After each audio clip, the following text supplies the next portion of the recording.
السلام علیکم ورحمۃ اللہ وبرکاتہ۔ ویلکم ٹو تجوید قراءت قرآن اکیڈمی۔ تجوید کیا ہے اور کیوں ضروری ہے؟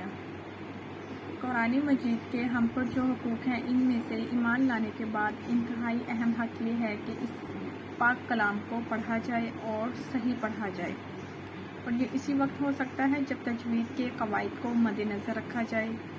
علمی تجوید کا معنی ہے وہ علم جس سے قرآن کو صحیح مخارج کے ساتھ نکال کر پڑھا جائے، مکمل ادائیگی کی جائے، الفاظ کی خوبصورت طریقے سے پڑھا جائے، درست کیا جائے، تجوید کہلاتا ہے۔ اللہ تعالی ہمیں اور ہماری آنے والی نسلوں کو زیادہ سے زیادہ اس سے فائدہ پہنچائے تاکہ وہ بھی تجوید کے ساتھ قرآن پاک کی تعلیم کو حاصل کر سکیں اور اسے ہمارے لیے باعث برکت، باعث رحمت اور باعث شفا بنائے۔ وعلیکم